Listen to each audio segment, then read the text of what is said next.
Hey everyone, welcome to Wednesday Night Corporate Training.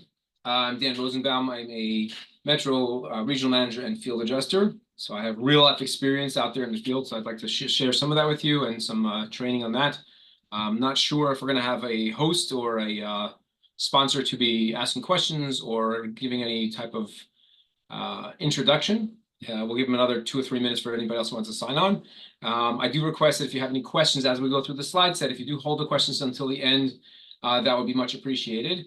If I'm speaking too fast, which tends to happen, I do speak fast. I'm from New York. We do things fast.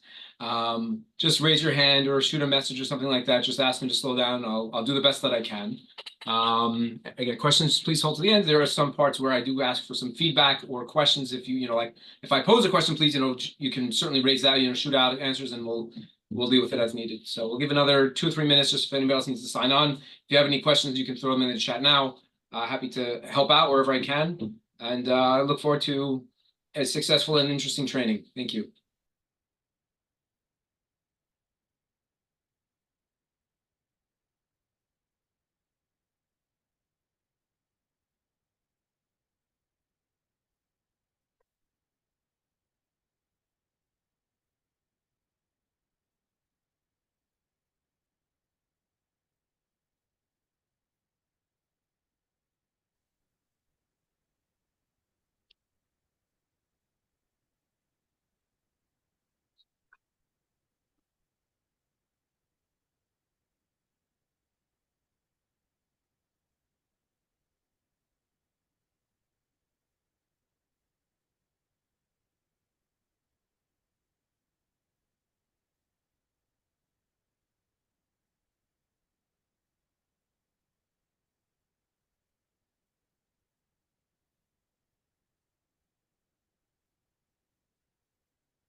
So real quick, I don't know if there's anybody out there. I've adjusted claims for you. I see the name Jeff Marion. I don't see a video there.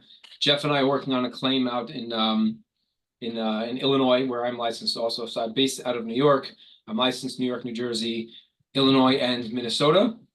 All home places, 2 states that are not anywhere near my home. But the way that we work with Metro is on claims like that, where we can actually adjust claims virtually. Gives us the ability to expand our coverage and expand the homeowners that we're able to help. When it comes to insurance claims, the more complicated ones, obviously, it's better to have someone like, as we say, boots on the ground, which actually Jeff is helping me on that claim out in Illinois, where he's working hand in hand with the homeowner, and I'm negotiating directly to the insurance company, and we're kind of tag teaming that event. So it is a system that works. And if questions, we can deal with that afterwards at the end. Everybody, just somebody shoot me a heads up. Are you able to see the screen on the background? It's the money on the floor with the cash. Yes. Excellent, wonderful. Thank you. At one point, I had tried to do like some music in the background, and I could not figure it out. So I don't do music in the background anymore.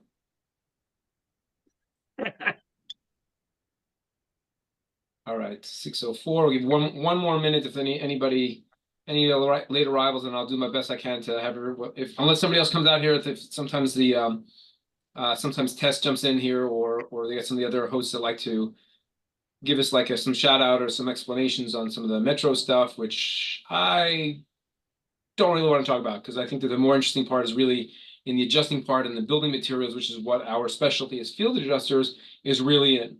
The metro stuff, we'll leave that for the president's meeting, which is on Monday nights. And if anybody else happens to jump in, I guess we'll have to allow them.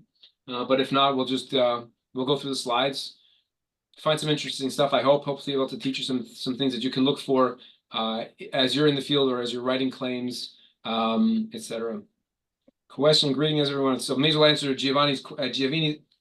I can't see so well. I'm not wearing glasses. Giovanni Redmarks, the question is, greeting, how do you acquire leads out of the state? Good question. For me, as a field adjuster, I don't acquire too many leads out of state. It really does come word of mouth. So the longer, I guess I'll answer to the general answers, the longer that you're in this business, the more leads you're going to make, the more context you're going to make, the more people know who you are, will lead to another. I actually just I'll share a story with it very quickly. I had a claim. I'm working for Metro for about 3.5 years, I think it is. Field adjuster for 2.5 years now or so. One of my first claims that I had acquired not out of state but in state was for a roofing claim. It was actually one of my training claims, and I was in the learning the business of the field adjusting portion. Desi Eason, who's my trainer, an excellent teacher, excellent field adjuster, and a wealth of knowledge. If you haven't met Desi, you should really introduce yourselves. She ended up adjusting the claim for me. It was a roofing claim, and we ended up winning the entire roof for this particular homeowner. I got a call last week from that homeowner's friend who's having a problem with an Allstate claim that they have on their home for a toilet overflow. And she says, "Oh, you helped my friend." And her name was Jessica. "You helped my friend Jessica. You got her whole roof, and I heard that you guys are really good, and now they know what you do. You think you can help me?"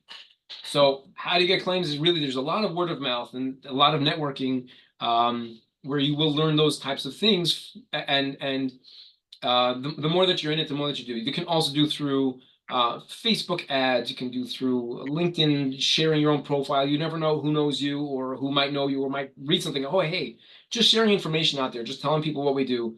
And there's one of the specialists, like top-notch specialists in terms of how to get your name out there is Anthony Shire. And you'll see a lot of stuff he does. He posts, I think he did the training last night. You'll see his name out there, and he does a lot on TikTok and on social media in terms of getting out there what your name is. So it doesn't even matter what state it is in terms of how you get the lead. You can still get credit for it. There are certain states that we don't write claims in because of fee caps or they're complicated to deal with, and that is constantly changing. Unfortunately for me, one of the states that I'm licensed is in Illinois, had a fee cap. They just implemented this in 2024. There's a fee cap of 10%. Where it was previously unlimited. So those claims are previously written, let's say 30, 35.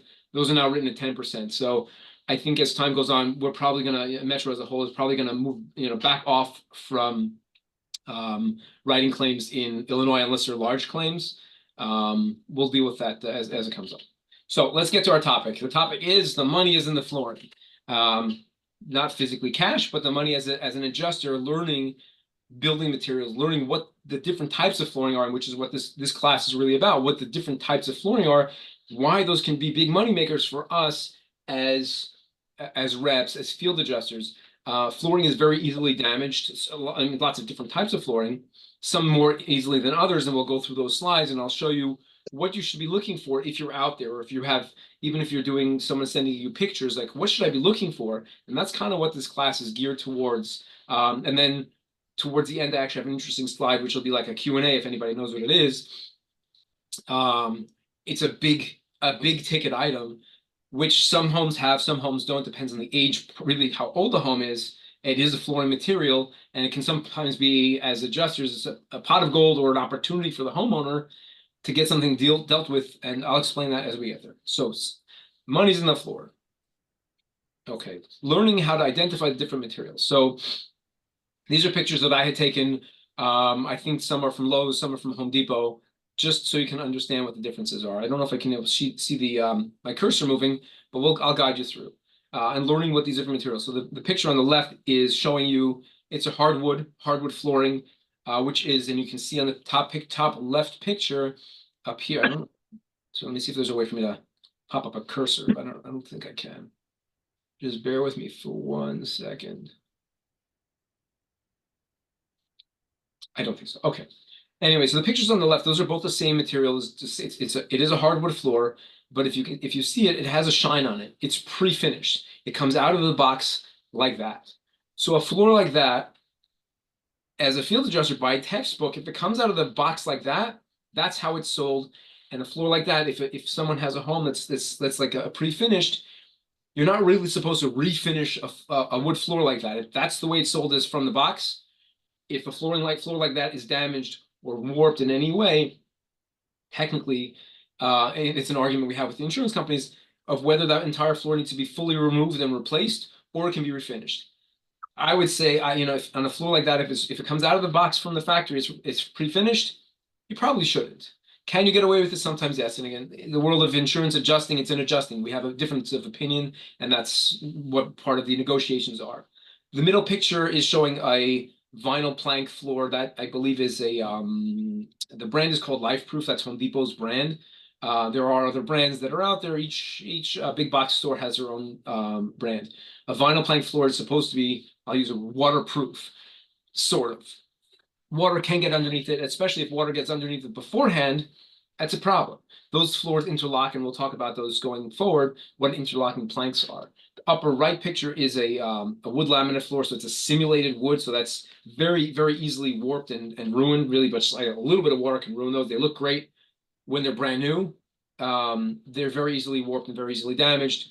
And the bottom right picture, that's hardwood, that's an unfinished oak hardwood floor. So most homes built probably, let's say in the 1950s, but even before that, most homes built had hardwood flooring in some portion of the home.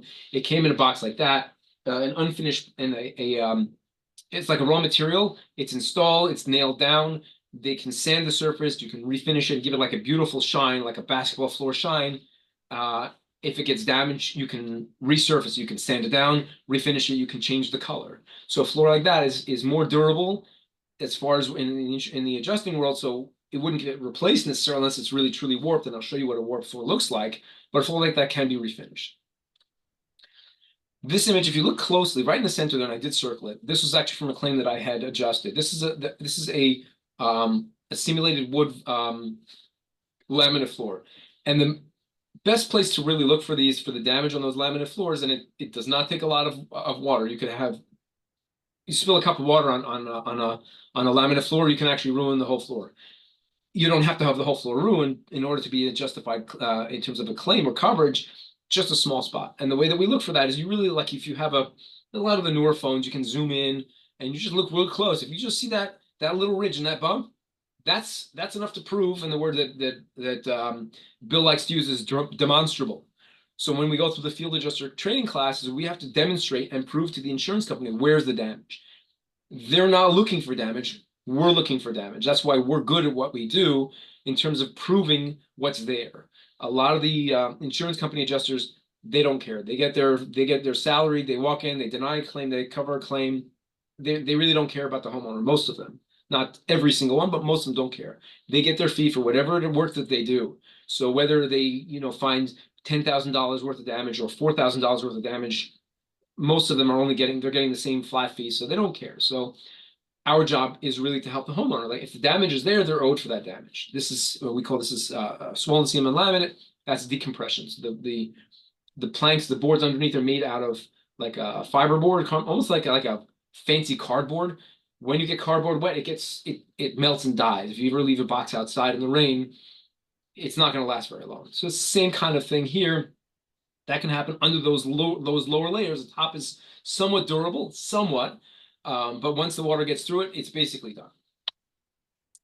This is not a great picture because it is a little bit fuzzy. Same kind of situation like this where you have like a minimal amount of water hitting a laminate floor, and you can see right in there in the center, right over. You see the word. If I have the word spot on there, if you look over the word spot, you can see that like an overview. You can see that those ridges over there.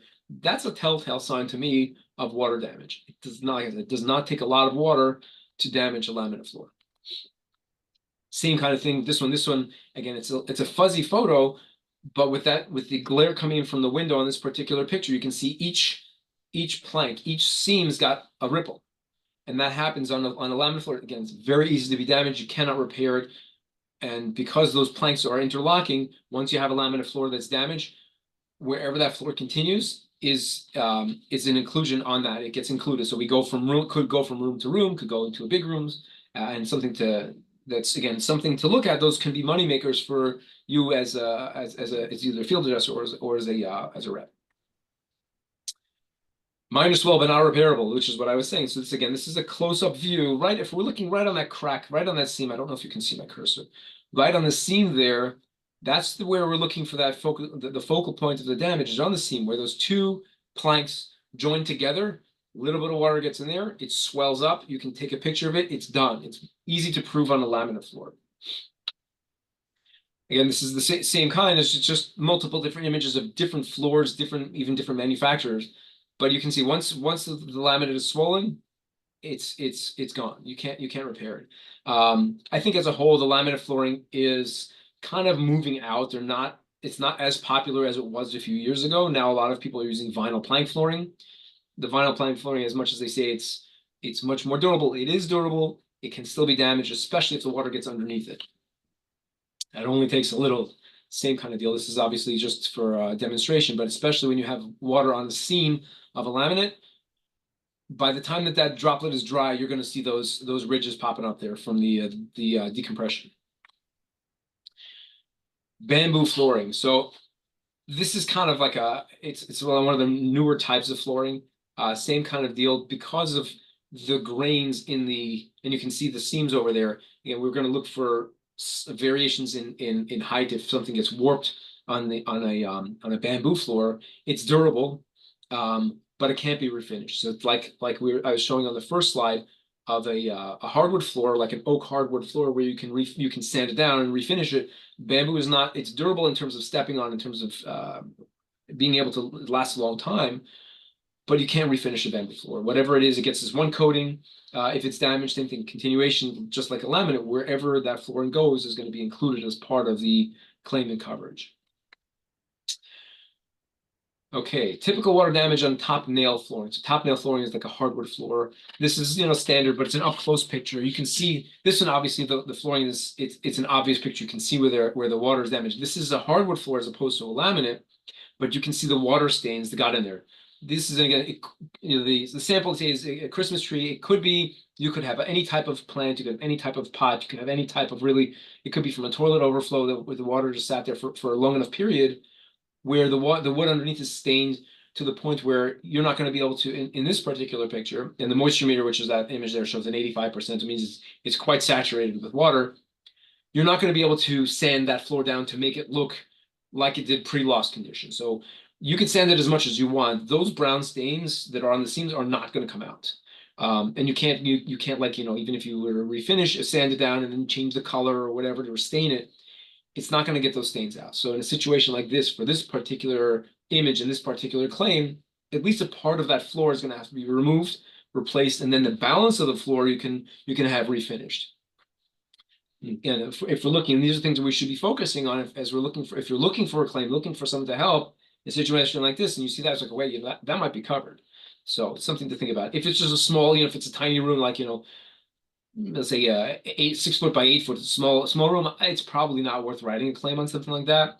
But as the room gets bigger, or you may have a living room, a dining room, a kitchen, all with the same flooring, once you're dealing with one spot, if there are no like breaks or thresholds or doorways, all of that gets included. Something to think, something to bear in mind. A homeowner might not think about something like that with those type of glasses, as we say. So this is real world picture. This is, and we see this a lot as field adjusters, especially in this industry. We get claims for hardwood flooring Oftentimes, depends on how much water you have.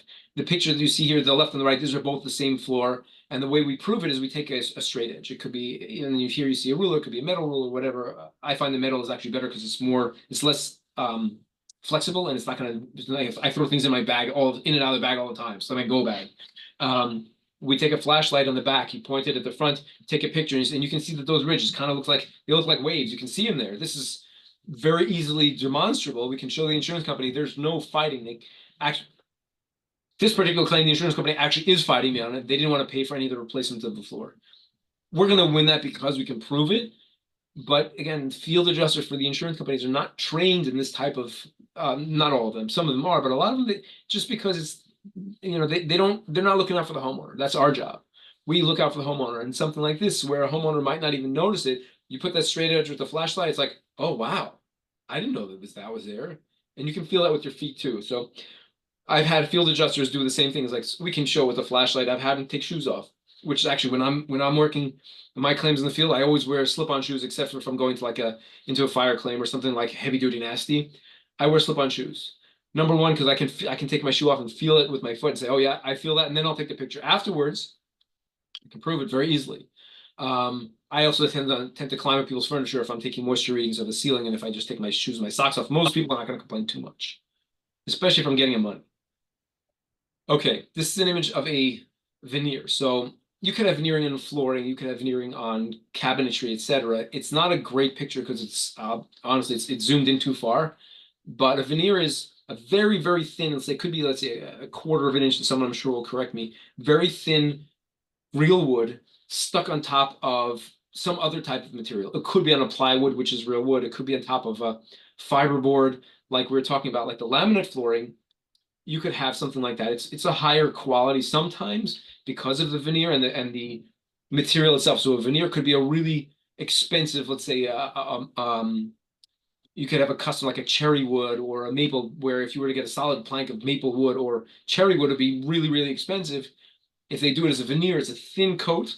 If it's just that thin, they'll work with that. Carpenters work with that a lot of times in terms of furniture, more so than on flooring, but it's something to look for. So if there's some type of damage there, it's easy to present it and show it by if it starts to lift or peel. I don't have a picture of it there, but maybe there's something else in the slide deck. Okay, engineered flooring. So this is actually comes back to what I was just saying there in terms of an engineered floor is actually a veneer. So if you see what on the bottom part of the picture, and you can see on there, I have to move my thing over, just pop to the other side. It shows you how that's made. So the bottom part is a plywood with tongue. It's called tongue in groove. Let's see that bump on the left and the cutout on the right. I have another slide coming forward where you'll see that. The bottom part is a plywood, so it's durable, but the top is just a veneer. So it's engineered. So this is made in a factory to make it look like a solid oak hardwood floor. It has can have a really nice finish on it. A floor like this cannot be refinished though. So if it's damaged, if it's warped, you get gaps, and I have a picture of that coming up. Once it's damaged, you can't repair it. It's done. So wherever that floor goes, wherever those pieces interlock, go into other rooms or other areas, as long as there's no complete separation, that part of the damage will be included as what's called in our scope of the loss, and what gets covered as part of the claim. Most field adjusters that I present this to that are knowledgeable, they're not going to give you much pushback as long as you can identify what the actual material is. And sometimes we quibble over that. It's like, oh no, that's a hardwood floor, you can refinish it. Once you get a cross section like this, there's no argument. Better not to argue. Better to have all your information, have all your data up front. So that's what it is. Here's the proof. Here's the picture. Proof is in the pudding. Proof is in the picture. One of the famous things we say: a picture is worth $1,000 at least, and that's what proves it. That's how we settle claims is proof and documentation. This is an up close picture showing what that tongue and groove is. So the way that the planks go together, you can see on the diagram there, is they lock together. On a laminate or vinyl plank, they click and lock together. So like you'll put one piece in, it clicks it down, and you'll see a picture coming up forward of that one. On a hardwood floor, an engineered floor, oftentimes they lock it in place, then they nail it on the edge, they put the next one in. They nail it on the edge, they put the next one in. So doing a repair on those is also very complicated because you can't start on the right. If you're nailing, let's say going from right to left, and the nails are going in on the left side, well, how are you going to get the piece on the right side out without taking out all the ones that are locking together? It's very complicated. They may have to cut it or whatever it is. So part of our argument, and not in terms of a replacement, it expands further, could expand to a whole room or in a section based on that.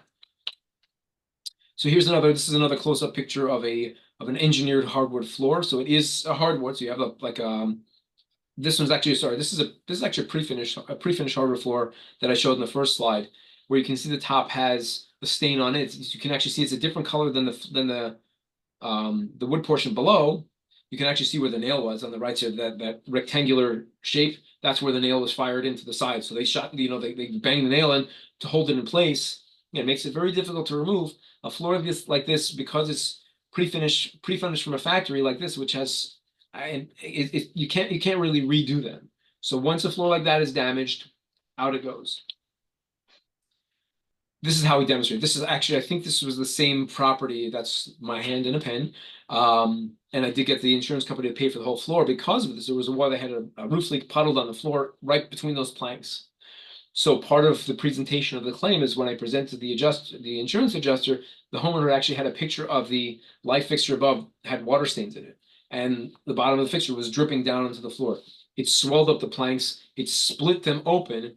And there was some pushback because, again, we're trained to find the damage and they're just trained to do what they have to do.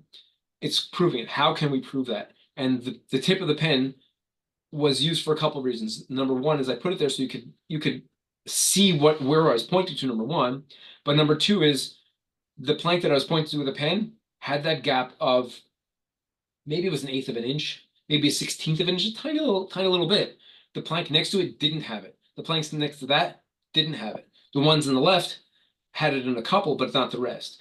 So that spot there in the middle, basically, as we say, we won the whole floor, is because I was able to prove that the water got in there. It damaged that one plank. That one plank, because the damage was plank in that one, it triggered coverage for the rest.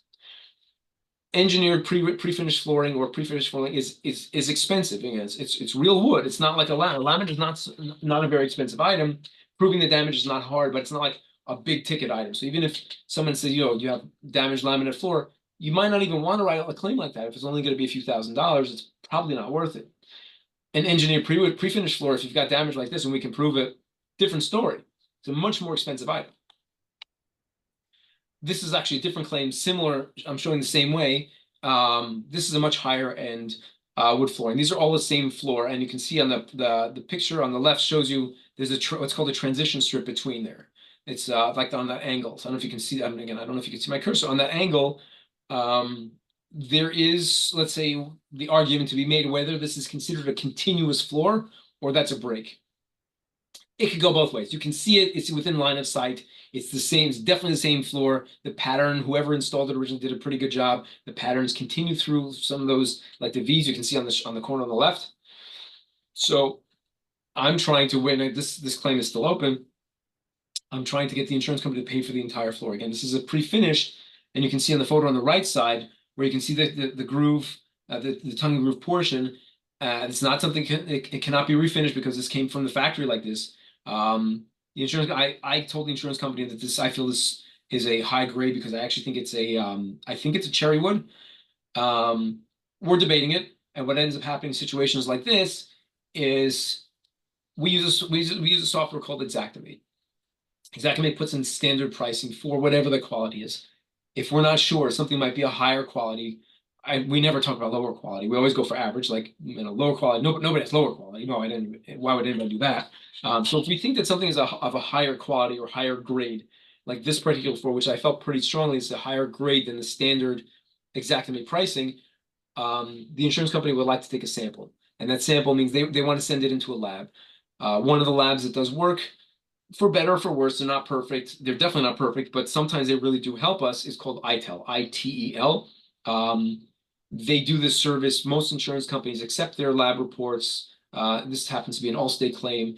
They're sending a packet out to the homeowner. The homeowner will have to take a sample about, let's say, a 1-foot piece of that floor. They send it into the ITEL lab. ITEL will help us identify that product and see if it's truly a higher grade or the average. It can actually turn, if this is a large room, so let's say the average pricing per the software that we use is, let's say $5 a square foot, just to make up a number. High grade per the software, let's say might be $8 a square foot. We could send it into ITIL. If ITIL comes back and says that this current product comes back at $3 a square foot, we kind of shot ourselves in the foot. That was dumb. But from my experience, I know that it's not going to. If it comes back at $10 a square foot, now we went from 5 to 7 to 10. If the insurance company requested that report, now they have to honor it. We just made a whole big difference. So if it's even if it's like 100 square feet, which is we're talking more, but 100 square feet times 3, so now you got $300 more for that room. If it's $5, $500 more. Again, you can do the basic math and see how that works. I see Ava, thank you very much. You see that out of my league in taste to a cherry wood. It is beautiful floor. I think this one's a cherry, although I think that they said it was I don't remember. I think he said something about a Brazilian walnut. I don't know. We're gonna find out. That one did go to ITEL. If you're interested in seeing what an ITEL report looks like, you're welcome to send me a message. I'll be happy to share one with you. I just had one done for a claim on a vinyl stick-on tile, which is usually a cheap item. It actually came back from ITEL at almost $9 per square foot when the high grade Xactimate pricing was about $4. So that homeowner is going to get a nice chunk more money as a supplemental payment on that claim.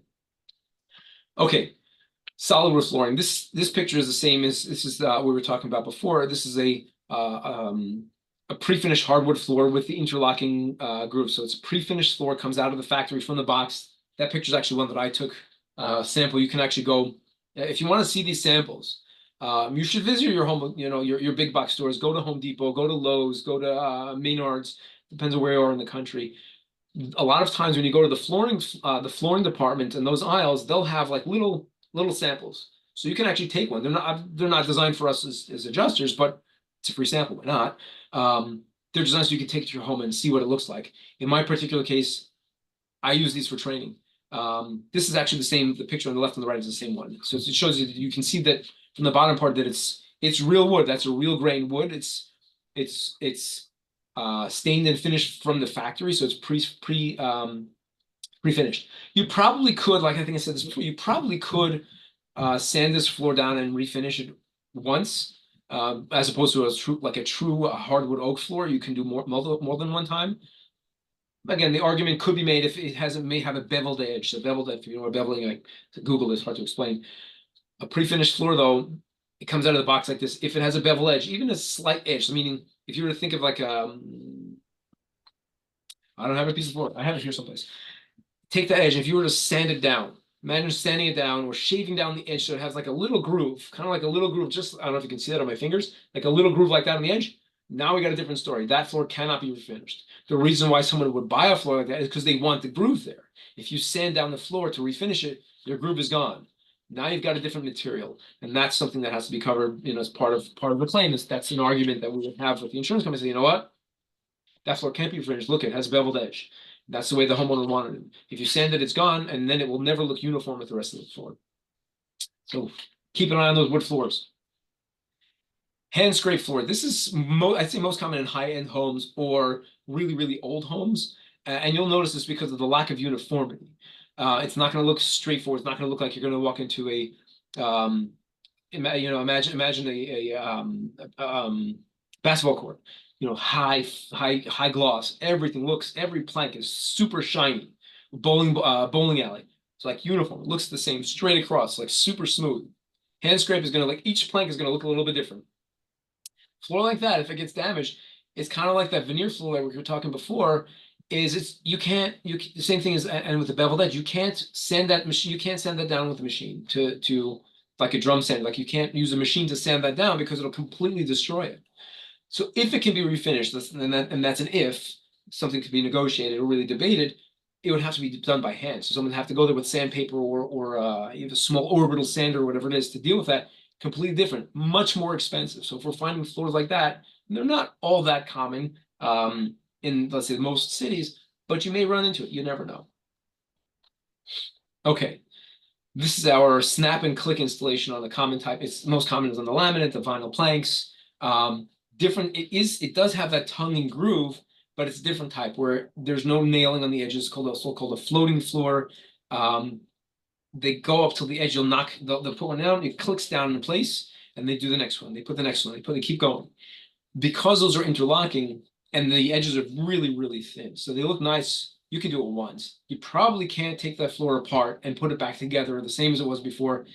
In all likelihood, some of them are going to crack. If it's a simulated wood laminate, those are so thin. It's like trying to take a really thin piece of wood. You try to, as soon as you pop them out, they're going to crack. So that's why laminate floors, for the most part, a laminate floor, it's done if you have a little bit of damage. The vinyl plank flooring, it's up for debate whether you can really get them out. The vinyl plank, because it's vinyl is like a plastic, but it's so thin that when those pieces interlock, they click down. If you try to unclick it, most of them are going to crack. So it's become almost, at least I'm based out of New York. I've never had an insurance adjuster fight me on that, where I said, well, this is vinyl plank. Look, it's damaged. There's water coming through, and that will happen too.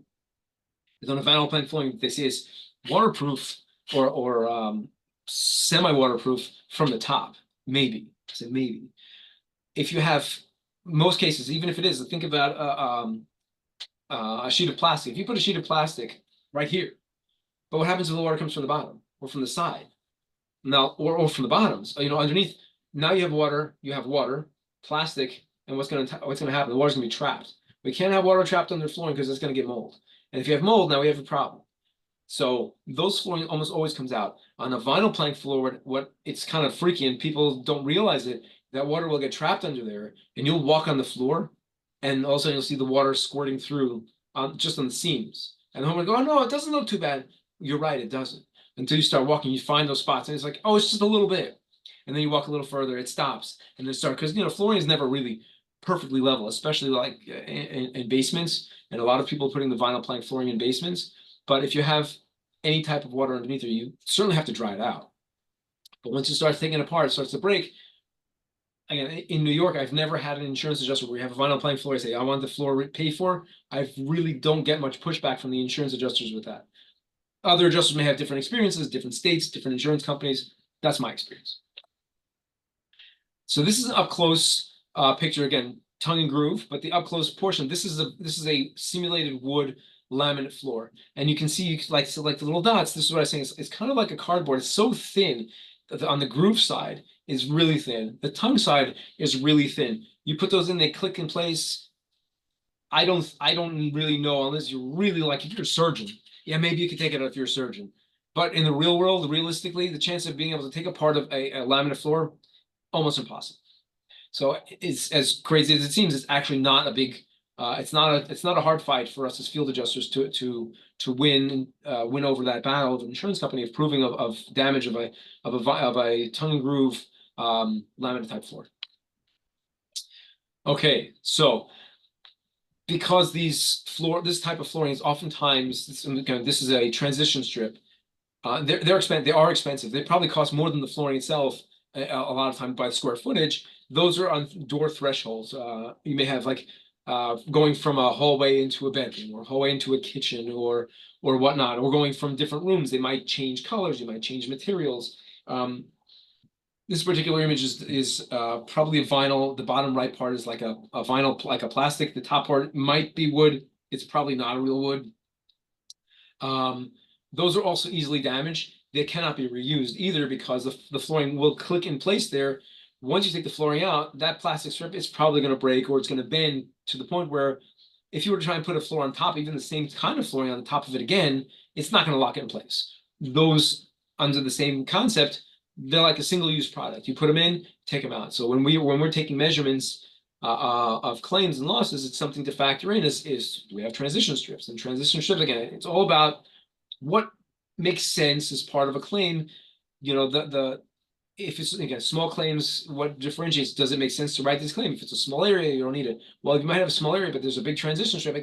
It could just be that something that puts it over, you know what, that's another $100 there. That's another $100 there. We're getting in the few thousand. You start adding it up and different doorways, and even let's say that's the same floor that goes someplace else.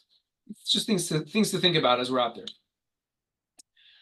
So this is more like a custom type of wood flooring. The sample is showing this is a real wood floor, meaning it's like a hardwood type custom floor. Seems like something like this. We would probably, if I had this as a claim of mine, I would probably want to send this in to ITEL.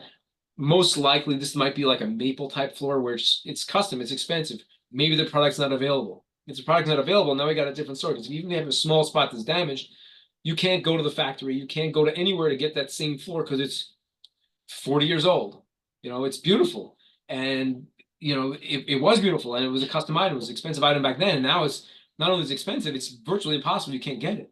So that floor might have to be fully replaced in a situation like that. One of the things to look for is random widths. So if you look right, kind of like in the center, that you see one plank looks like it's maybe 6 inches wide, the next one is 4 inches wide, the next one is 6, the next is 4, and then 2. It gives it a nice custom look to it, but it's really hard to replicate. And it's really hard to do a repair on that. Even, something like that can turn into a big, a much larger claim that we're looking at and can expand the coverage in terms of dollars and cents and making things a determination whether we should or we shouldn't evaluate something like that. Okay, so the structure of Xactimate, again, is a software that we use as field adjusters. Most of the insurance companies are using the same software, so we speak the same language. It's a good selling point for when you're giving a pitch to a prospective homeowner as a claim, is that we use the same software as the insurance company. It costs us a fortune. It is what it is. That's the way that business is done. We have to use the same language, and it works. There are different pricing things that might change things. So this is kind of like a refresher on what we spoke on the slides before.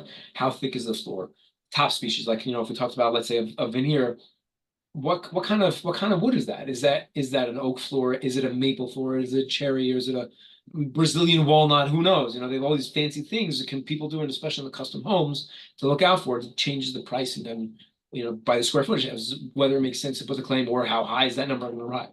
The board width, which was the last slide. Installation methods. Are we talking about a tongue groove interlocking plank, or is it just something that's put down as a floating floor like a laminate? High-tech underlayments.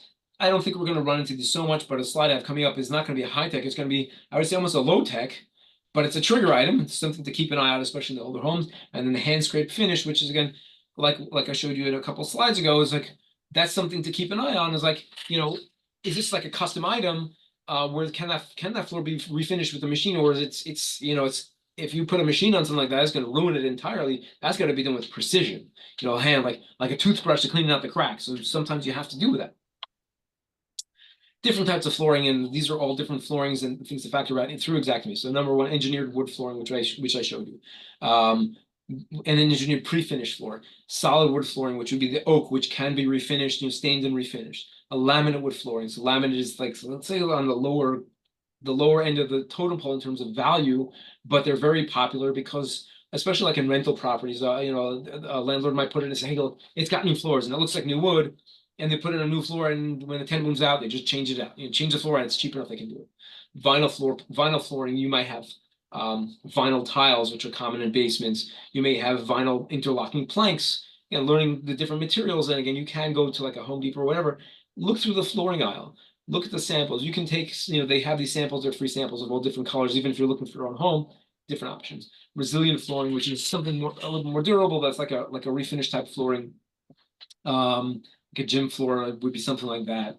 Not a wood gym floor, but like sometimes like the rubberized material. And underlayment. So underlayment is also very common, like a vapor barrier. A lot of the vinyl flooring and laminate flooring should have some type of vapor barrier, like plastic sheeting, some type of cushioning. They do sell these in almost in all of the flooring stores, including Home Depots and Lowe's, where you're supposed to put that underneath to prevent any moisture, especially in the basement, moisture from coming up, just natural moisture. Then we're not talking about a covered claim or a water loss. It just keeps the natural moisture off the floor, because the floors are susceptible to damage by getting wet. This prevents it from getting wet from the bottoms. But when it comes to insurance claims and claim settlements, whatever the insured has in their home, that's what they get paid back for. So if they have a vinyl plank floor which is damaged, and they have the vinyl and the underlayment underneath it, so that's 2 items based on the full square footage, it can drive those numbers up in terms of whether it makes sense to file that claim or not. Other things that may come up, you would, something to ask a homeowner, although they're not always so common, but again, what's underneath that floor? Do you have baseboard heating, which, baseboard runs along the perimeter of a room, usually on the outside, which is the most common, of hot water heating systems. Underlayment, is there something underneath it? Like we saw, like I just mentioned before, is there radiant heating? So radiant heating is like heating that goes underneath floors. It's an expensive item, but it's buried, like I'll use buried, it's inlaid underneath, let's say a tile or a wood, not, or underneath a wood floor, where if you're going to take that floor, the floor on top is damaged, it has to be pulled out. So chances are the radiant flooring is going to be damaged, it's got to come out. So again, if the homeowner has it, when it comes to insurance claim, the insurance company owes them for what they had. So if they had it and it was damaged, that comes out to get paid back for them. Concrete flooring, obviously, underneath is the most resilient. There isn't much you need to do with it aside from like a cleaning. But again, if it's there, we deal with it. Okay, so here's a fun one. Again, real world pictures from the world of an adjuster. This was a roof leak, and you can see the picture on the left side. I have to move my images here. On the left side, so this particular claim was a roof leak. You can see that the hanging light fixtures, those all have to be detached and reset in order to do the repair to the ceiling. But there was a pool of water on the floor. There also was a cracked tile. So if you see on the right side, there's an arrow there. She'll point to one crack. It's a little bit hard to see in the image, but you can see that there's like a line. What ended up happening was, and he also the grout was not in great condition, wasn't the homeowner's fault, but because of that, the water from the ceiling got underneath through the tiles, hit the subfloor. The subfloor is underneath the tiles. You're always gonna have something. It's not just floating there. Usually it's plywood or some type of wood. When wood gets wet, it expands. Right? Think of a sponge, it expands. When it dries, it contracts. So it's very common where you have tiles, for example, that are laid into what's called thin set, which is like a cement type product. When it's bonded to wood and it's completely dry, it's fine. It's not going anywhere. But if that subfloor, if the plywood now gets wet, it expands when it gets wet and it contracts even a little bit. So whatever's stuck to it, that might pop off. And tiles are not flexible. Thin set, which is like a mortar or which is like a cement product, is not flexible. If it's something underneath it expands and contracts, whatever was stuck to it, now it might crack. Not every time, but it can cause cracks in the grout. It can cause cracks on the tile itself. This particular case is a claim that I convinced the insurance company and they agreed to replace the entire tile floor because the water from the ceiling hit the subfloor, caused the tiles to crack. And it ended up being a larger claim because of that. Again, what does it affect? Are the cabinets on top of the tile? If the cabinets on top of the tile, now we've got to take the cabinets out and put them back. It turns into more money, and that's how we get money for our clients. This is just a close-up picture of the one from before, where you're seeing the adhesive value of the mortar thin set. It broke the bond. Plywood expanded, contracted, cracked the bond there, popped them off. Ended up being a bigger ticket item because of that. So I know I saw a face on here someplace. I think I saw somebody here. I think I saw John Jackson. I don't know if he's still there. Don't talk. I presented this image on actually I don't know if I can you see the top bar? What says what's the building material? You see it up there? I don't know if you can see it on this. Oh, hold on. I can't think. Okay. I'm not if you can read it, the question is what is this building material? So the arrows point to the carpet, and then you've got these brown and tan on the left picture. The picture on the right is like a green and tan. Anybody know what those are? Asbestos? Not John Jackson. Asbestos? Oh, Looks Sorry? like vinyl. It looks like vinyl. It's not vinyl. that's not asbestos? Who said that? Gregory White.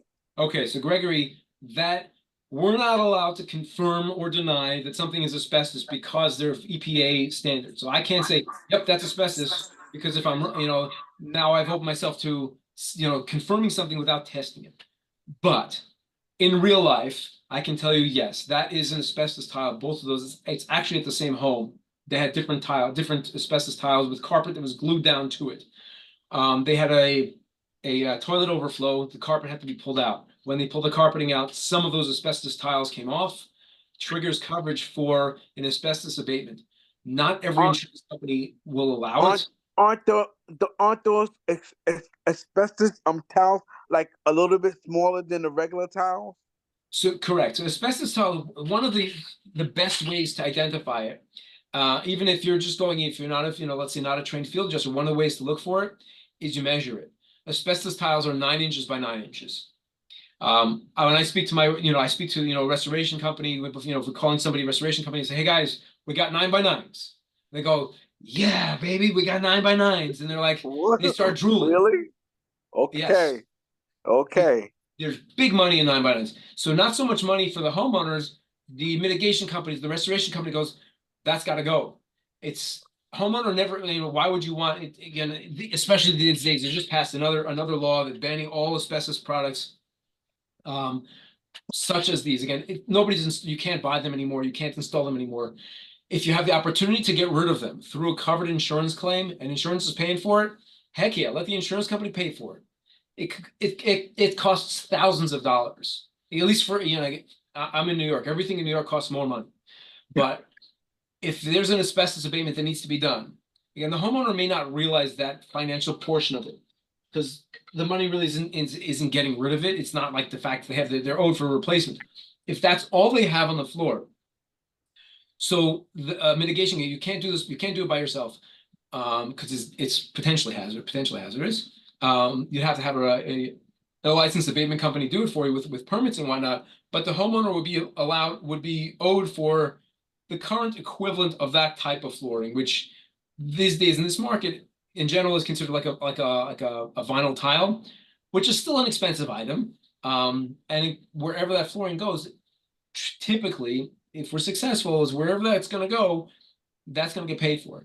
I've had some pushback. Certain insurance companies have specific exclusions for it, even when it's triggered and is covered part of as part of a loss.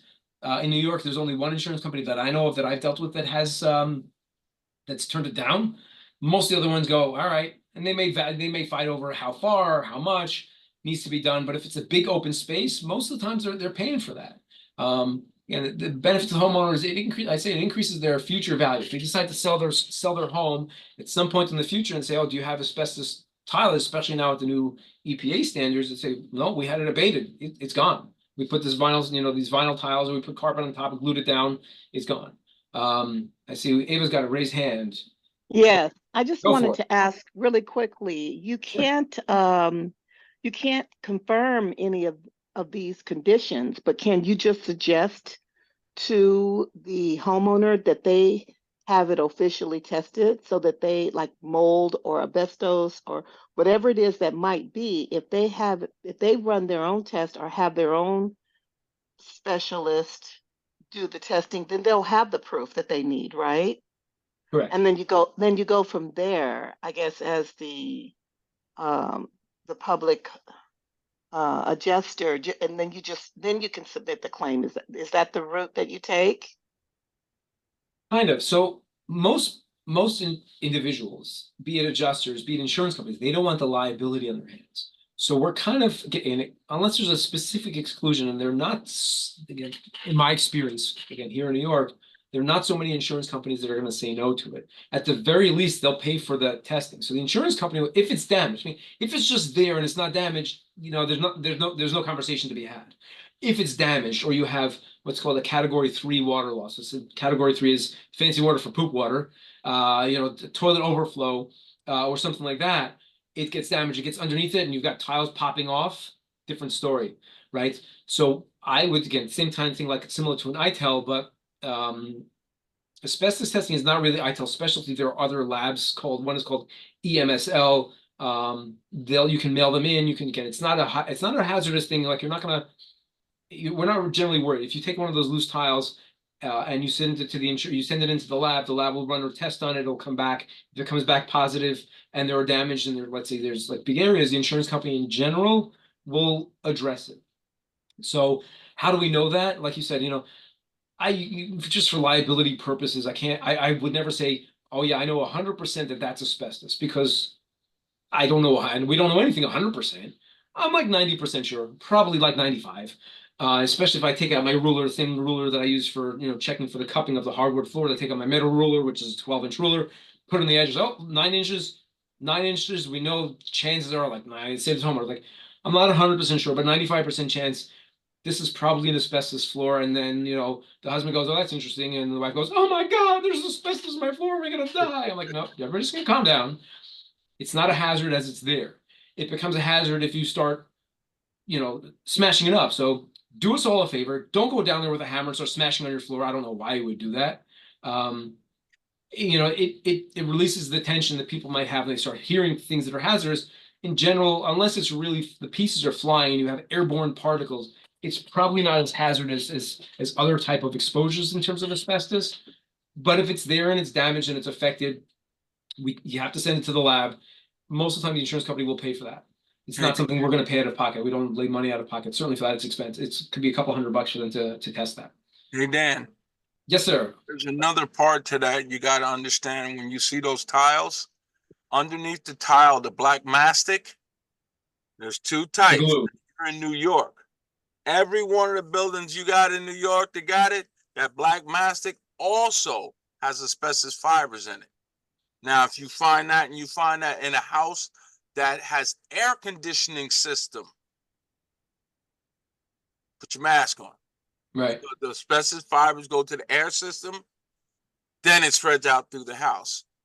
Now, So it's not something to mess around, right? So Yeah. and they'll do that test. So when they send those samples to those labs, they have check boxes. Check the tile and check the mastic. Yes, thank you, John. I appreciate that. I pull that That's out, correct. I test it, I send it to the lab, the whole 9 yards. It's sealed up in plastic, the whole nine. This way, you got EPA certified. They're gonna pay. If I get Right. that to you, they will pay. Right. Nobody wants to mess around with it. It's too much risk. There's too much liability. Nobody wants that on their shoulders. And it becomes even something that and John's actually advised me this in the past. I say to the insurance company, hey, listen, I don't want these people coming to me in 10 years, 20 years, or their kids got sick or whatever it is. I don't want that on my shoulders. Do you want it on your shoulders? And so people go like, uh-oh. And it's like, you know what? Okay, fine, we'll deal with it. Most of the times, like I said, there's certain insurance companies that are terrible. I only know of one in New York where I've had it where they don't pay for it, even though there are exclusions. But again, they should be covering something like that because of OSHA standards and EPA standards. You don't mess around with that stuff. You find one that's not gonna pay you for it, please call me. I like having fun. I know you do. All right, let's see what we got next. We're going on. Oh, that's our last slide. Okay. Just about an hour. Okay, this is my contact information, and we'll open up the floor or the virtual floor or the wall or the screen or whatever it is. If anybody has any questions, concerns, or whatever it is, happy to address those on any of the topics or any other questions you may just have about the business or, hey, I got a question for a field adjuster, whatever it might be. Again, I'm Dan Rosenbaum. I'm licensed New York, New Jersey, Illinois, and Minnesota. Minnesota is my new one. Minnesota does not have a fee cap, so I picked up an additional state because Illinois is probably on the way out. All right, Marshall, go ahead. Those random width floors, are they straight or are they tongue and groove? How they hooked together? So in all likelihood, those are going to be a tongue and groove because it's a random. Those are more like a high-end floor. High-end flooring is going to be built, good quality. So better quality flooring is not going to be like a floating type fling. It's something that's. Think about construction, right? Random width is either something of a higher grade or higher quality, or it's really old. Stuff was built better in the olden days. That's the reality of it. Those houses with the oak flooring from the 20s, 30s, 40s, 50s. Those floors are really done with real good elbow grease and hard workmanship. Yes, And you'll find some with again here in New York, some of the homes that are built, let's say in the 20s, will have like a trim, like a nice decorative in the floor, like a trim that goes even like woven weaves. So it'll be a different type of wood where you'll have like the oak. They'll put a strip of maple, like it swirls going up and around and all that, and it goes back to the oak. That's an expensive item because if that floor is warped, you can't exactly fix it. I mean, you can fix it, but it's expensive. You can't just run the drum sander on top of it and say, "Hey, everybody's done. We're happy," because it's not going to look good. Ava, go ahead. Daniel, when is your next presentation like this? Are you doing another training that you know about that's coming up? Do you want me to do another one? Yes, please. Thank you. I'm playing. You adopted already. Yes, you are. Thank you very much. I Oh, now I'm appreciate really it. in trouble. Hi, Dan. I have a question regarding veneer. Okay. My knowledge of veneer is that it's about 1/16 of an inch thick, and it's normally used on the surface of furnitures that are not highly used. So I was wondering if there is an error in the description, because when we finally saw what you call the engineered floor, you also mentioned that it's a veneer, but that was 3/4 of an inch thick. So I am thinking that the engineered floor that has the various different widths for the backing board would be what is termed as the floor veneer. I mean, correct me if I'm wrong. I think that you're correct. I think there actually might be a mistake on that image. I didn't make it. It's a stock image. The one that says it's a 3/4, the veneer is 3/4 inch thick. Yes, It's yes, there's 3/4 no. hardwood. I think that what they meant to say is the whole floor, the thickness of the plank, top to bottom, is probably 3/4 of an inch thick. The veneer itself is right, like you said, it's like an 1/8 of an inch or 1/16 of an inch. I'm gonna try and pull up a picture. Yeah, below it said the hardwood was 3/4 of an inch, and I don't remember what the other two is. So it has two other layers that had that I think amounted to about 1.25 inches or an inch. Yeah, and the flooring in general is about an inch, 3/4 of an inch to an inch thick. I think that's correct. It's probably a mistake on the slide. Next time I give the class, I have given this class before. I kind of like it. I think that nobody else gives the Yeah, same class. it's very I'm gonna interesting. share. See if this comes up. It's way too fuzzy. Let me just give me 1 second. I'm gonna share this. Let's see if it works. Does that come up there? Do you see that image coming up there? That's not the one. Okay, so this is different. This is an older product called. It's a veneer. It's not a wood veneer. It's called the older. It's called Formica. It was when it was Formica, manufactured. It's yeah, not that's wood so- flooring. It's a different topic, but same idea. You can see can you see how thin that is? Right. Yeah, the veneer would be as thin as the Formica. Yeah, it's very thin. So let me see if I can Right. shift it over. Hang on a second. You had two different ones. You had the Formica and you had the Masonite. So, The right. Masonite, Yeah, that's same, but again, the way that we deal with it is basically the same. If you look, this is a very I changed the picture. It's fuzzy, but you can see. I don't know why it's so fuzzy. Probably because it's explaining it too much. That's how we prove that it's damaged, though. This was not. This is you could have veneers in, not even like so no usage. You'll see a lot in let's say the lower grade quality. Although a lot of cabinetry is made with the Yes. fiberboard boxes. A lot of times in bathrooms, you'll see that vanity on the yes, bathroom. yes, It's It's right. so easily damaged, and it's easy to Easy. prove because we take that picture, boom, it's done. Look, there's the vanity, it's delaminated. They go, okay, well, we got to pay for a new vanity. Yes, yes. A lot of the older vanities back then had wood, they had the flake board, and then they had veneer coating on it, a sheet of it. And so soon as you put water on it, it was over. Right. Yes. And this happens a lot, and again, Yes. it's more common in bathrooms. Even you have a toilet overflow, you have someone takes a shower, and the shower's going over. It triggers coverage. Just again, another one of those things where we talk about like, does it make sense to file to write up this claim? That's one of those things that, you know what? Look at the vanity, look at the floor. Is there someplace there? Is there someplace in that picture? Should we be examining that further and say, hey, oh, wait a second. I don't know. Speaking of, oh, wait a second, I don't know what to do my screen there. Get back to my slideshow, sorry. View. Current slide. See what it takes. It takes us back to the beginning. Fine. It's one of those things, if we're taking a quick look at, does it make sense? Should we be filing this claim in the first place? I shoot me for saying this. I'm not one of those guys that, write every single claim up. Let's do a little bit of homework first. So if someone's presenting to me is like, Dan, should we write this up? Well, let's take a look at it. Do we have flooring that's involved? Is there sheetrock? Is there paint? Do we have baseboards? Take a look at that vanity. Is that vanity delaminated? No, we got the vanity. The vanity is paid by the width. I think on average, exact made pricing in New York is like $115 per foot, right? For the box of the bathroom vanity in the box. So if they're rarely less than 2 feet wide. So again, that's $250. Now that's no big deal. But if that vanity is damaged, now you got to take off the top and you got to take off the faucet and you got to change the supply lines. What about the wall behind it? Is there sheetrock? Or is there planks? Is the flooring damaged underneath it? There are lots and lots of things that we address with that. While I got you, if anybody has any questions, raise hand, shoot it off. I'm going to pull up another picture, just something that I actually just came from a claim this afternoon. and I'll share that with you too. For a homeowner that had no idea, she had and the Allstate adjusters came into her home, and they totally botched it. First of all, in my opinion. They did First it of all, I'm all. gonna say thank you, but I have a question. Do y'all have a check off sheet? When you go in, I'm a vet, so when I go into a house, and I'm just I'm focused on the floor first. Let's say a sheet I can check off, saying it's the type of floor, the type of damage it could be, that I can use in my scope. I think that there are.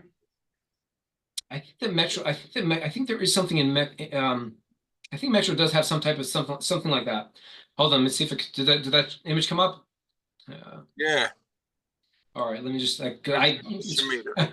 hard to host it. I can't It's see in what the I can't see I DocuSign. can't see my own screen. It's in, Dan, it's in the DocuSign. That type It's of in the form is in DocuSign. The problem is that Thank once it's you. in the DocuSign is that you're already there. You're like, that's already after you've already decided to write the claim. So if you But- have access to if you'll see you already have a claim and you can download the claim jacket, or you can if you want to email it to me, I'll send you what it is. I can just print up that blank page. You can use that as a guideline and take it with you. Can I make a Thank you. suggestion? Sorry? Can I make a suggestion? If you want to know, just take a run to Lowe's or Home Depot. Their flooring section, they have all the different types all laid out there. You can see it, you can touch it, you can take a picture of it so that you can familiarize yourself with it. Yeah. And Home Depot got all the contractors there. Hint, hint. I hope y'all got Thank you. All right. Let me Dan, can you speak a little bit about those hand tools that we would need? Sure. What I'm going to show you. I don't know what I did to my screen here. Somehow I have my screen share, but I stopped screen share. Let me see if I can get this to close somehow. Where are you? I'm going to hit escape. Hopefully it doesn't close anything out. Okay, good. Just bear with me one second. I'm happy to stick around. Let me close the PowerPoint slide presentation so I don't confuse myself. Okay, now, are you able to see the image where it says Klein Tools and some guy's Yes. very handsome thumb? Yes. That's mine. Thank you very much. I appreciate that. peace. Beautiful thumb, right? Yeah. This is the claim. I was actually at this homeowner's home today.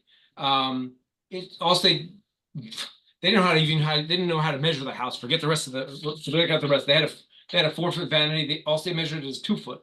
And I was telling you, everything it's in the details. The devil's in the details. So the insurance adjusters are not there to help anybody. They want to go in and out, 15 minutes done. Okay, here's a homeowner gets $3,000. Have a nice day. And they go, I can't fix my house for $3,000, and they can't. Mm-hmm. This particular case, I said, did somebody, and this claim, this date of loss, which is when the damage happened, was over a month ago. I was there today. That picture there is a moisture meter that I have. You can buy similar ones. 87? Jeez. 87. A month ago. It's more than a month ago. And she had a mitigation company in there. You see where you got your moisture meter? Look to the left at that next gap. You see how small it is? Did I lose a picture? Yeah, you switched it. If you go back, I gotta figure out how to get this back here. Okay, good. you got a gold mine right there. When you look to your left of that picture, you're going to see a smaller line. I guarantee you that subfloor is soaked. Yes. Which is exactly why. Because all those gaps should be the same. When you see a narrow one like that, and look at the base of the toilet, you see the gap? It's a wrap. Exactly. But so wouldn't that be like a bad installation job? No. Because it's cement, isn't it? The grout is no. So you mean what happens is the moisture meter will pull the moisture. It'll read it through the tile. Tile in general is not going to retain much moisture. It's actually going through the tile. What's on the other side? We can have false positives. That's the truth. But when I take that moisture meter, and I'm going to skip through the pictures. Hopefully they come through. See that 68? It's changing. Yes. So it's reading some difference. That's right next to the vanity. They did not pay for the vanity. They did not pay for the floor. They paid to regrout the floor, which is okay, great. That's nice. It's like a giveaway item. I would, sacrifice. The vanity. I like that. It goes under the vanity. I'm loving it. Oh, for sure. Hang on, I gotta scroll the other direction to get that picture back. The one I wanted to show you. Sorry. Yo, am I seeing black and white tile up underneath there? No. Door? No. There was a saddle there. There was a threshold, a marble threshold that goes to a wood floor on the side.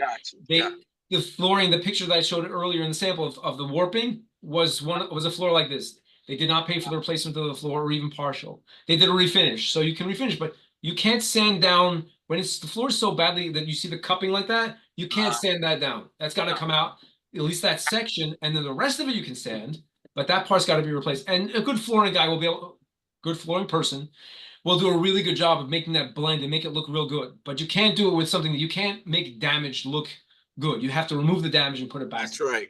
Just like if you go to the dentist, they're gonna drill that. They got to drill out the cavity first before they fill it. If they just fill it, you're gonna be in a lot of pain tomorrow.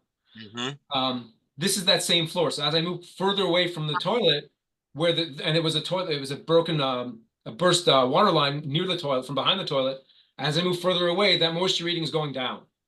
See, it's at 18%. Near the toilet, it was up to 87. Vanity, which is to the right, was 68. I move further away, 18. You tell me that doesn't mean something. You can't. It's the proof is in the pudding. It's right there. Right? As you move around, again, you're going to create that with Bill talks about creating a moisture map.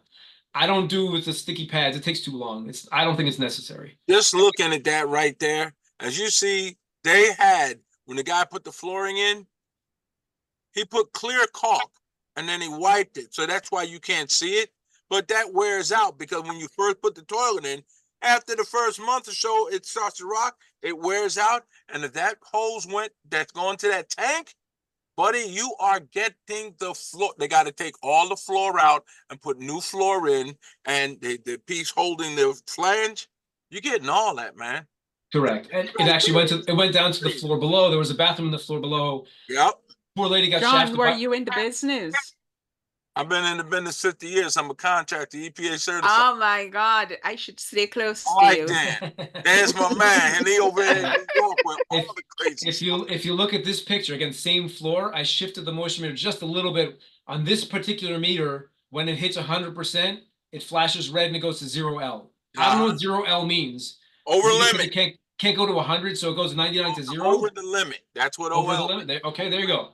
It comes in red, which is actually why I bought this particular moisture meter, is because the colors are prettier. It's more demonstrable. I show the adjuster, they go, look, it's red. They go, oh, shoot, red. Red means red's bad. We use thermal imaging. This particular case, and I'll show you, and I'm sorry to keep you all here all night. You can stick around. No, you good, man. You can leave. Nobody's obligated to stay. We're learning a lot. Your money will be refunded. Oh, wait, no, you Man, don't pay me. thanks for the knowledge, brother. They Thanks need for the knowledge. I'm Now, glad to share. see Hang you. on a sec. I'll share you another one.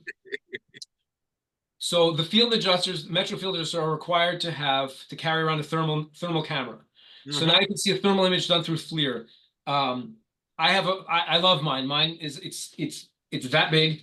It pops into the bottom of my iPhone, and I can get the same readings as some of the the $1,000 units. I can do what I need to do with this one. This is not a great reading, and I'll tell you why. So normally when the floor is retaining water, like the moisture meter, so in this part, I probably won't give this to the insurance company because it's not going to help me. I pick what I choose, and like a lawyer, you tell the lawyer everything. The lawyer will decide what to tell the other lawyer to tell the judge. This thermal reading is not helping me much because she had a baseboard like a forced air heater, and the heater was warming the floor up. It was screwing up my readings. So when I would normally see. The moisture meter didn't throw it off at all. It picked up that reading 0L, 100% floor, above the limit. It's there, flashing red lights. The thermal camera was showing this floor is hot. That's one of the means problems. Not wet, it just means it's hot. Normally when it's wet, it's going to read cold. So thermal camera actually did not help me in this one, which is why we use more than one tool. Anytime you have a forced air system, especially forced air coming out floor registers, just remember the ductwork's under the floor, it's heating. So you're not going to get the thermal. You did the right thing by using the other tool, because that's going to tell right off the bat. But if you got forced air in the house, it can even be up on the wall. Some of them are down on the wall. When it blows across it, it's going to throw your thermal end off. And it does. So, you have to know your tools. I carry around a nice heavy bag. I look kind of strange every time I walk into a clinic. I got my big, super bright flashlight, and I've got my laser, and it's like a whole toolkit. I got my aluminum ruler, and I have my thermal camera, my moisture meter, and all of these things. You got to know which one you're grabbing for. If you're working as a claims rep and you're out in people's houses and you're popular, it's about being popular and learning and getting to know the neighborhood of how to find these things, it pays to get yourself a moisture meter, because at some point the place is going to dry out. Once it's dry, your evidence is gone. You know, you prove that floor is wet. I've got that moisture meter reading in this homeowner's floor. That tile's wet. I have that picture forever. I can go back in 3 months. If the insurance company drags it out 3 months, 6 months, let's say the claim goes to appraisal. I still have the proof from the day I was there. If you're out there, you know, as a claims rep, it pays to help your field adjuster buy yourself. If you didn't win one in one of the raffles or whatever it is, or you don't get one from you know, productivity or whatever it is, it's worth spending. You can get let's say I think there's one called Dr. Meter on Amazon for like $30, $35 maybe less if you can get it on sale. It pays to spend. You'll make that back in one claim. You know, it helps the field adjuster, especially on those virtual claims. So if you're in a state where you don't have, let's say, a local field adjuster that's going to meet out there at the property, you give those pictures to you know, give those pictures to me or to any other field adjuster. Like, it's gold. Like, I don't have to go there. It's done. What else do we need? Pretty much. It makes a big difference. So that small investment, you know, and I in a previous, when I taught this class in the past, I'd actually I had raffled one off to the next person that gave me a claim. I didn't do it on this one, so I apologize. If we give it again, maybe we will. Anybody else? What else we got? The night is young. Come on. Dan, you have all of these, well, a bag of toys. Is it possible that there exist the same tools as apps for the phone, so I could just use my phone to do all of those measurements? I mean, I work with stones and wood, and I use an app to identify them when I'm not sure. So I just wonder if there is some kind of app attached that could be used to measure moisture, to measure distances. Distances, yeah. Cam the Plan. You can download it from the App Store. Put it on. There's a few. The plan? Cam to Plan. I'll put another one in there. It's called Magic Plan. I Yep, don't love Magic it. Plan, same type of app. Use your phone, and like even in Xactimate, they actually have a piece in Xactimate now where you don't even got to measure the room like that. You click the picture, you go, it takes the whole measurement in the room. Digital wise, that all can be done. I don't particularly love the Xactimate one for a few different reasons. Primarily because. So can you drop them in the chat for me, please? Yes, Because I didn't get the one you mentioned, John. I think they probably have Magic? one. Magic Plan and Cam to Plan. Both of them they'll go on either Cam to Plan. or let me see if I can pull it up. So I'll show you what Magic. I don't know if this is going to come up. I can't screen share it. It's. Come on, you know He's gone away from the camera. You got a digital screen right there. It's not going to do that for you. Stop it. Exactly. So Magic Plan is cool. So Magic Plan, I'm going to start using. Again, the measurements are not. They're not great. They're good enough sometimes, especially on a virtual claim where, you know, if I'm assigned to a claim, let's say in Minnesota, which I'm not going to Minnesota unless someone wants to pay for my flight, or it's a large loss. You know, I need measurements of a room. So how do I get those? So I'll advise our clients, say, you know, download this app. If you have, you know, some of them require you need to use like a pro model, like an iPhone Pro, in order to use what's called LiDAR. And the LiDAR will will know exactly if I have a pro model on my iPhone. If I open up Magic Plan, it says identify my location. It'll put the address where it knows exactly where you are. It knows how high off the ground you are. It knows how high the ceilings are, and it'll do all of that for you to create a floor plan. It's not perfect. I made myself look like a big idiot. Meeting an adjuster once, and I go, I use an amazing app, and he goes, okay, let's check it. I'm like, oh shoot, and like, well, the wall's like 7 feet. He's like, no, this one's 6'5". Like, oh, you know, we try to be precise. It's all about precision, because if we're talking about square feet and square inches of building materials, that turns into real money. Now you know, I get along with all the adjusters that I meet except for one. She was nasty, but for them she was. It's kind of like industry known. But anyway, there's more out there. What was put in the other app? The other one, I'm not sure, John, if you know that one. Cam to Plan. is an app you can use. But I mean, you're a rep. You want to have something that'll fit right in your pocket. Just go to Depot or Lowe's and get a laser measure. It Right, you go don't on have the to. wall, press the button, bam! It gives you exact measurement to the inch. Right. You can Right play. You can now, play with Magic Plan. you It's a feel the free test. app, unless you're doing it like many times. It gives you like three free measurements of any property you want. I ended up subscribing. It's like, I don't know, $10 a month for unlimited.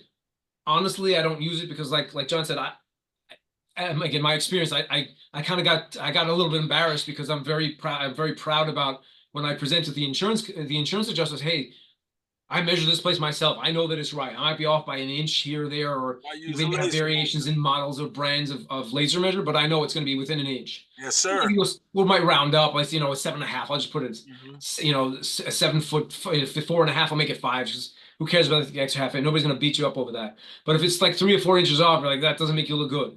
Yeah. So I was definitely a little bit embarrassed. So for that reason, I don't love using Magic Plan. But again, it depends on your precision. It depends on what's your what's your position? Like as a rep, if you're going out there and that's what the field adjuster needs, and they're doing it on a virtual claim, it's a lot better than going in, somebody going out with a tape measure or saying, oh yeah, I think it's about 10 feet. Yeah, maybe, maybe not. And it's, we draw homes in Xactimate, so we sketch it. And I had one guy who's drawing like, perfect squares and everything. I was like, something's not right, because like the way that it comes out in the software, it's like the walls are tapered out and angles and back. Like you're measuring something wrong, and I don't want to make him feel bad, but I ended up having to tweak it when I met the Tell him the adjuster. truth. Just tell him the truth one time. He'll get over it and he'll get better. You got to teach him, Dan. It wasn't a rep. It was a homeowner. It was a one-off. Oh, So that's okay. They'll take the teaching, because the next time you're adopted. They're inviting you to dinner because you got them paid the first time. I paid you enough. You came back, right? See, that's the way it is. You got to teach some of them, even for you reps. Sometimes you're in a house. If you have the ability to do the measurement and use a laser measure, they're like $39 Home Depot, and you draw a perfect square. It ain't even got to be a perfect square. Dan already knows you don't draw good. Draw the square, put it on that line, put it on that line. Where's the door? And if you give him that with a picture and you do a 360 of the house, Dan's gonna love you. It makes life so much easier. Real adjuster. It makes life so much, because that's what it's all about. We don't think about it. We just think building material. Yeah, the building materials, that's the crux of it. Yeah. But the way we calculate is on those measurements. So if the measurements are off, Everything is makes on life those. hard. John can attest to that. John Riley. We got a fellow field adjuster in there. I know what you're going through out there, and you're in New York. Y'all just don't know what this man be running into sometime. We got some crazy stuff. 1875 houses, brownstones, row houses, the real old-fashioned red brick that you ain't never seen before. It's all out there. It's all out there. I'm doing a 1951 5-story, 115 family apartment building right now, and it's full of land, and they about to pay. Oh, Dan. Yes, sir. Something new that you need to know about. You need to call me. The new lead law that came out.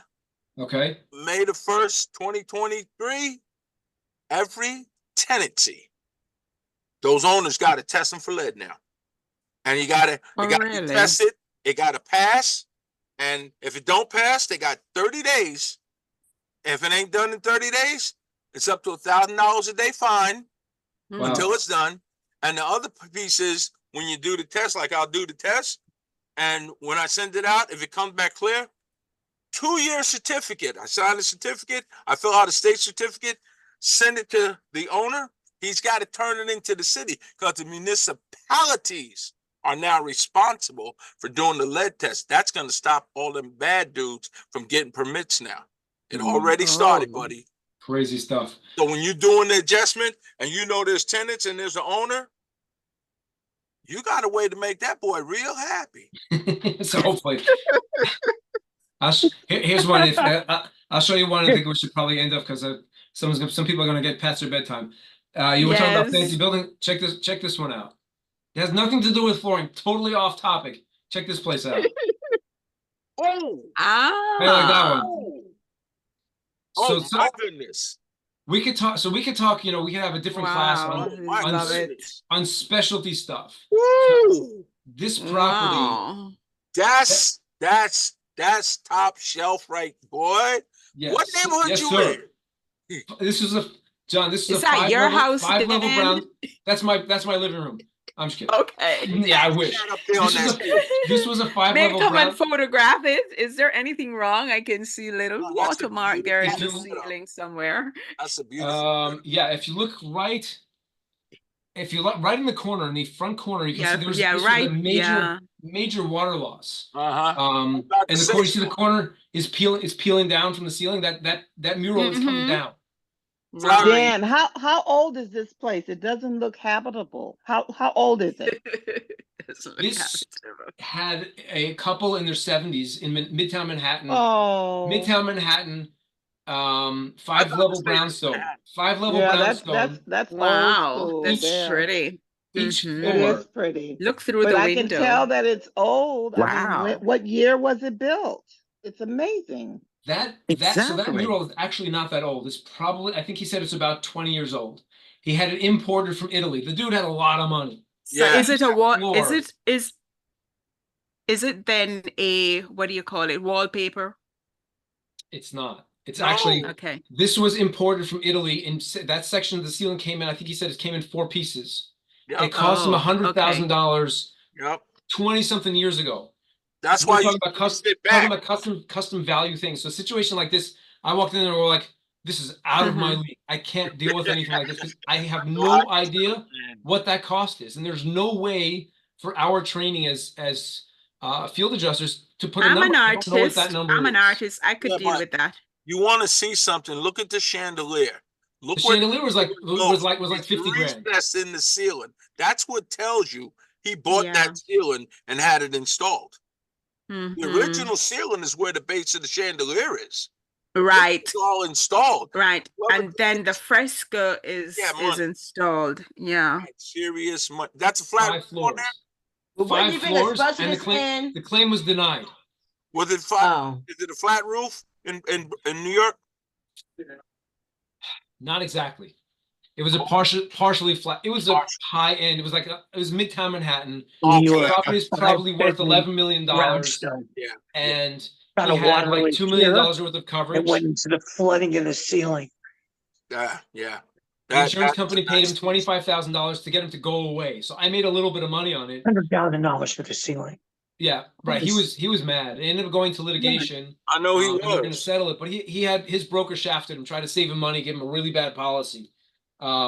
He ended up really not getting anything close. The whole place was trashed, and it was like millions of dollars worth of You know damage. how much money that is? Wow. I was very disappointed because I didn't make a nice commission. I was very sad that I walked away from. I was like, I can't help you. I can't. Yeah. They had to bring in a building specialist to calculate the value, and they had to hire a guy for a couple $1,000s to write the damage estimate. It's too custom. That's what we're talking about. Something is too custom. Like even as much training You'd as I have to have. get an appraiser too. It's a lot. Right. There are buildings, there are companies that specialize in That's all they do is stuff like that. specialize in that. That is all specialty stuff right there. Right. But you know what? That's what I meant when I said it doesn't look inhabitable. That looks like mansion stuff from the 1920s. I mean, really? Who would? The first thing I'm thinking with my untrained eye is who in their right mind in Midtown Manhattan, something as customizable as you say, I wouldn't have had that language, would cover that. What insurance company would cover that uniqueness and artsiness of that place? Wow. So he needed a really high end policy. Let's say, like a Yeah. high end Chubb type policy, it costs Yep.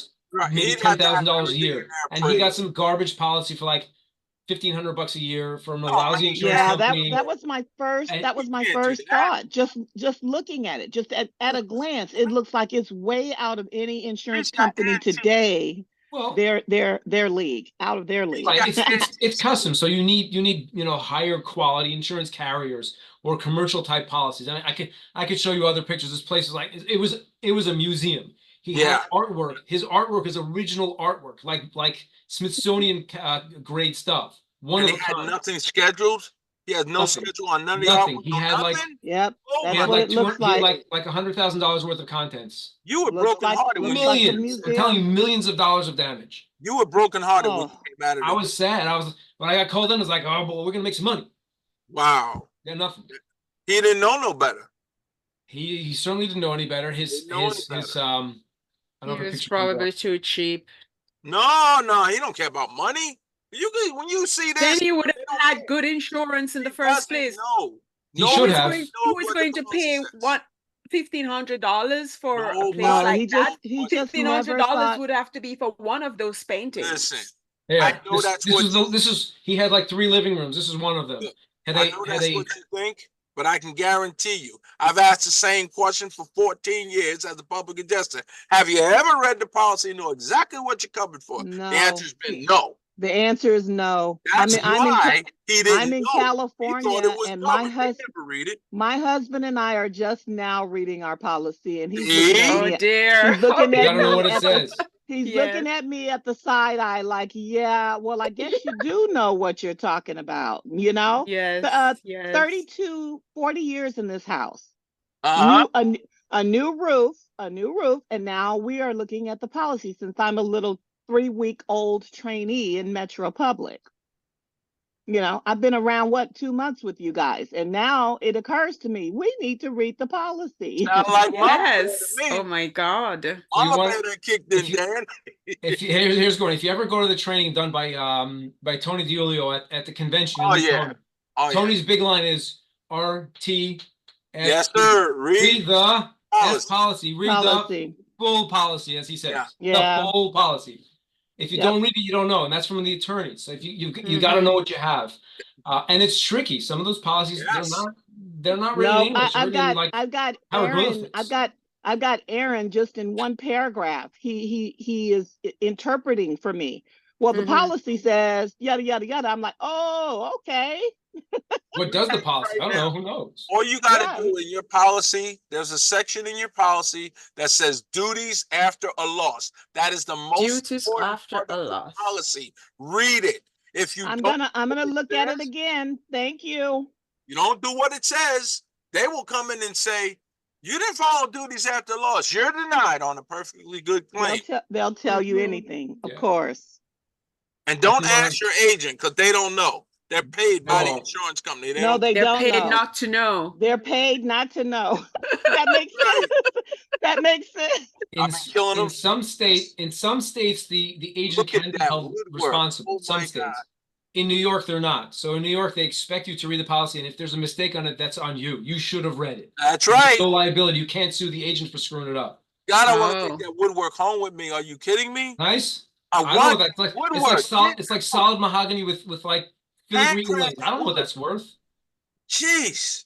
I like that place. Woo. Yes. Oh, this was Nice. Look at those. That piece. He said to me Hundreds. this. It was like if you walked into a museum, like you would be paying tours to come to see this guy's house. Yeah. I love that floor. Oh, and the staircase is pretty too. I like But that it's like floor right marble, there. like this furniture. Look at that. Yes, it's He gorgeous. said there's only one other piece like this Look piece at of furniture. that. It's in the Smithsonian. There's 2 of them. He has Yeah, one. I was Smithsonian gonna has the say other. that totally Is that looks like a Chinese? museum. I don't know. Looks like a museum. Jeez. Nice. Beautiful. So the stuff we see, and this poor guy and his wife. He didn't even know what he had. This policy's not a regular policy. Not going to cover none of that. Mm-mm. They're going to walk. They're going to step over and keep collecting that money every year. His artwork should have been insured separately. He should have had Every piece a of it. couple $1 million just in the artwork. Wow. They had 2 kitchens and 3 living rooms and an office and a tenant in the basement. So they sold him a commercial policy, which had no coverage for anything. He What had no happened? coverage. He had no coverage for additional living expenses, so they couldn't live in the house. Dan, They were where stuck. are He- his children? He He didn't may have have any kids. inherited. He may Children have don't know. inherited the house No, with the everything in children it, don't know either. I've been I teaching know. 50 know. years. The and they children don't care read. about old Mommies things. don't read. That you're Uncles right. don't read. Mama, daddy don't read. That's why we have a job. What's our job? Advise and assist. Read the entire policy, learn it, Mhm. and then give Mhm. your field adjuster a smorgasbord of information and watch him make you and the customer happy. I'm telling you what I know. As a Yeah. contractor, I love this. I get to say Yes. to the homeowner, would you have a problem if I were able to get you the money to pay me to fix it? Think about that. Yeah, They say, well, yeah, yeah, write it up. But I'm going to make sure my field adjuster got a bag of groceries here, a bag over there. Go ahead, do what you want. Take your time. And when you get it done, everything is taken care of. That's why you got to learn this trade. There's a lot of hurting people out there. Lots. yes, What did yes, you guys say about a checklist? That sounds like a really good idea, yeah, especially for the floor. So flooring, it's not that critical, it's really more just identifying, getting the pictures of the floor and just to know what you're looking at. And once you see that damage and documenting it, I wouldn't say you need to know exactly what the floor is. I don't know if that checklist even shows it, but it should be available. It's in the claim jacket, but if you're in the claim jacket, that might be already too late. Like you want to know when you're going in. I'm trying to think if they have it. I wonder All if you got to do is first thing you want to do, every one of you, when you get off this call, on your DocuFine and find not duties after loss. Loss report sheet. If you get the loss report sheet, all of this is coded out on the sheet. It tells you HO1, HO2, HO3, all risk policy, and it tells you under there what's what. If you learn that, all the stuff you're seeing here, it's going to start clicking in your head. Get the loss report sheet. You should be able to download it off of Metcor. Is it on MetroCore? I think that there's like a generic one on Metcor. It looks Yeah, like a grid look on at the the left loss side. It shows report all the sheet. different materials. Because it Did you breaks check the down bathroom? Did you policy. check the living room? It breaks down all the different policies so you know what's covered. You Okay, gotta know what's covered. Just because you see damage, that don't mean nothing. right. That you see damage, is it covered? Is And it if they ain't got covered? Is it policy, covered? Yeah, that's look the what Dan did. question. Is He it just And covered? you said loss report sheet, and loss it said report sheet. Loss Metro report Corp. sheet. Yeah, we Yes. used to have files, jackets, pen, paper. Then they went digital. Yes. And I'm telling you, if you have the loss report sheet, study it because it's Yeah. going to tell you It would look like this. fraud and all risk. Ah, See okay. that? You see the screenshot I have there? That's no. Yeah. This one No. has the policy codes in it. I'm gonna Okay. get one and I got God. I'll have to get one and show it to you because it tells you at the top what everything is, and under HO1, a basic. It says basic, broad, and all risk. Under the Basic, broad, and all everything. risk. Under the broad, it lists everything.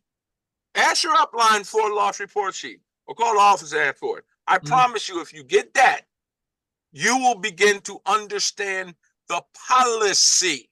You will make that life so much simpler, and you'll make the homeowner so much more happier. I'm Okay. looking. Hey, I'm looking under Metcor forms, and I don't see it. Where do you find it? The loss report sheet. It's Yeah, it's And when not you under type the. and walk It's not it under over, L for loss report sheet. So where do you find it? it's tricky. Metro, you have to search around to find anything. It's kind of tricky. Obviously, where is it? I mean, don't just tell us to get it. Where is they it? took that off of Metcor. I actually have a copy in my file that I keep when I train people with it. But it's like, oh man, it's on my thumb drive too, in the truck. But you need, ask your upline for a copy of the loss report sheet because that is what's going to change the way you look at this business. If you know the answer to any house you walk in, once you read the look, you can read the deck page. You read the policy, you can just got the walk point. away from it. We got the point. Now upload You it. need to read Upload the it. policy, not Upload it. page. Upload it. Can you upload it? I can't To upload it. It's on a thumb drive on the teaching class that I do. See, I'm a contractor also. Yeah, well, upload it to something and let us get it. I can't do it now. It's on the thumb drive in the truck. I understand, but you can do it sometime. But Yes, I'm sure if he you go will. to the office, I promise. And I you, want to I'll know, send it I to you. want to know if we have a list of appraisers because I've got museum type items in my house and I'm looking for an appraiser. I've been looking for about 6 months. Well, or if you go online, you can find a ton of them.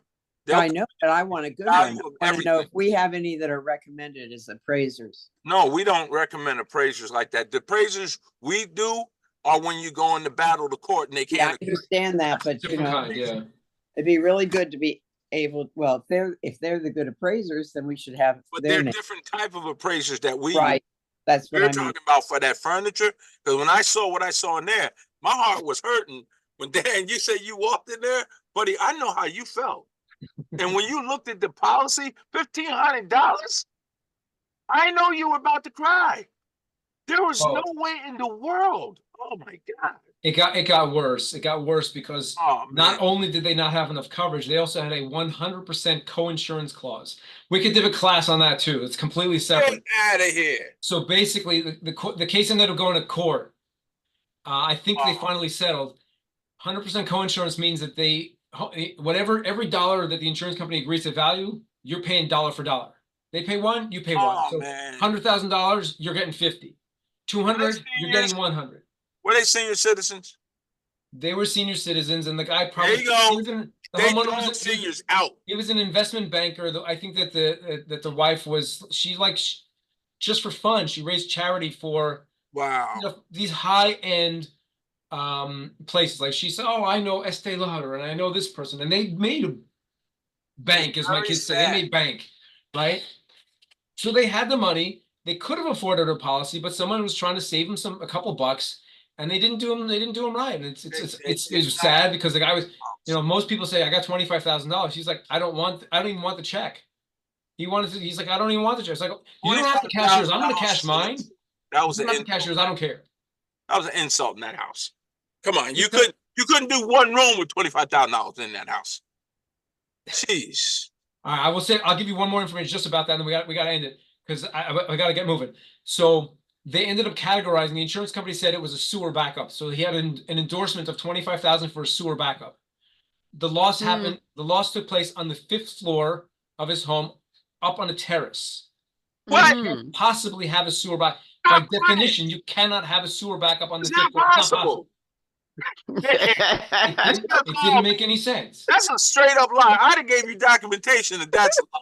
I'd have typed it up, had my secretary send it right to you. You cannot. It was an easy, and it should have been an easy win. Like it normally should have been an easy win, but because it was such a high ticket loss, the insurance company dug their feet in so deep. So we're not budging. You don't like it? Sue us. I sent him. He hired a lawyer. Oh, wait a minute. You said it was on the 5th floor? 5th floor.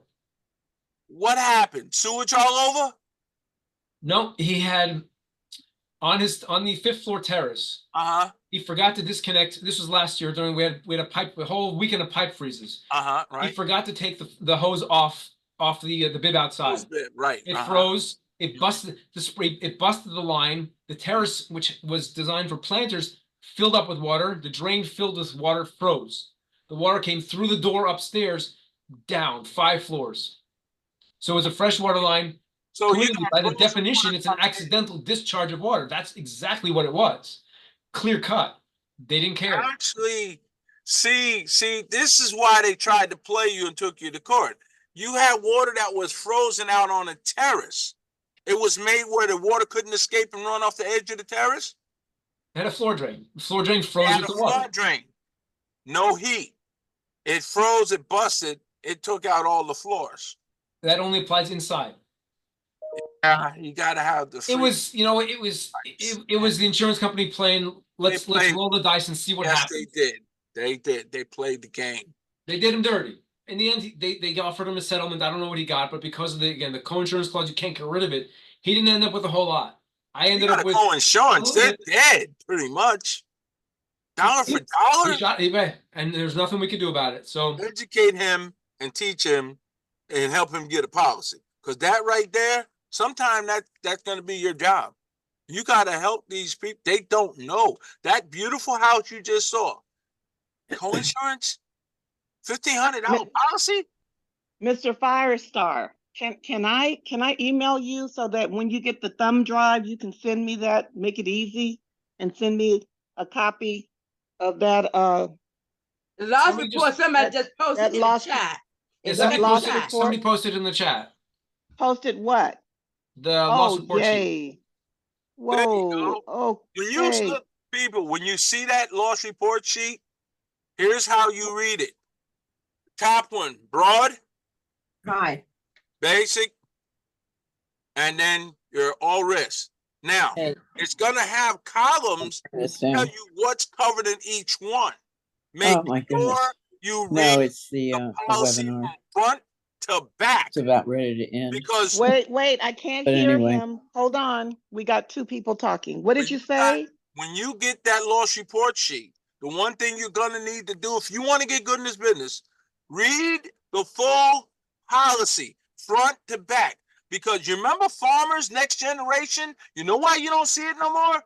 They took them out because they gave you a policy that you thought was a HO3 all risk, and then the back in the exclusions, they removed all that stuff. That's why you don't see the Farmer Next Gen policy no more.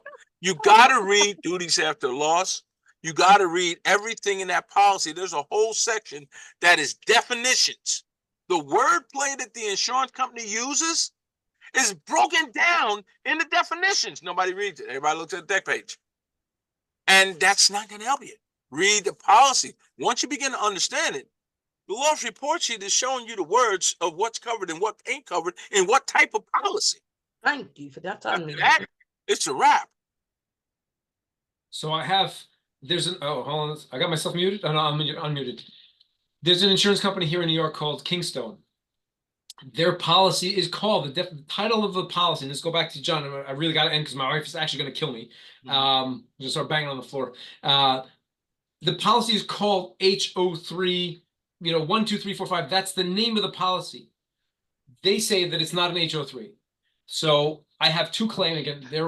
They say, no, it's a Oh my modified. gosh. Not really. It's a named peril only. It's tricky because if you're telling me on there, you're going to make me share one more screen. This is the last one. That's it. I gotta go. Title and you Yes, believe. please. Don't ever Please do. share it. I'm going to show you something just because it's important to see. Even if you're reading it, it's BS. No other words. Yes. It's like it's astonishing, and they're going to end up Okay, suing but this- that's Dan, that's a claim in itself, though, if it's BS. Because if they say it's a HO, whatever, they have to follow the HO whatever rules, right? No, You they would were think so. titling it. It was a title of the policy. They didn't say it was that policy. I gotta They say, named the title like You gotta be kidding me. a red car. They do. No, sir, that sounds like a lawsuit. Come on, why would they it's title not. it that? Do it. It's their policy, and you paid them for it. Hold on, I'll show you one, and then That's we gotta go because, unbelievable. like I said, check this out, and then we'll close it up. Yeah, Dan, that's why I asked, when are you teaching the next class? I know, I got I'll you. see if I can get one in the middle of April. Yeah, Hang on a please, second. thank Check you. this one out. This is interesting. Okay, so don't call my client. This is a client of mine. Don't call her. Don't send her any I mailings. promise we won't call anybody. Are you kidding me? That's just rude. It's in New York. I don't think anybody here is licensed in New York. No. And nobody wants to because we're capped at 12.5%. If you look It up here, sounds- right? So sounds you're looking like at the top, California. Kingstone Insurance, policy type, NYHO3, right? Policy type, right? Policy number. Policy type. Okay. I have two clients with the same policy that are going to litigation because it's not an HO3 policy. But guess Okay, what? that's what I How just can said you the same thing call with it other HO3 words. and not be HO3? Yes. Because you got to go to litigation. forms and endorsements. So if you scroll down, if you Litigation. keep going down, page 2, 3, 4, somewhere down litigation. page 8, Go to forms and Yep. endorsements. 9, 10. Good grief. Look over here. Here's Look the at all those forms. Look at there. Yes, Good sir. grief. So they say actually, and no, it's actually right here. It's an They're ML20. liars. See? Oh my. What's an I told ML20?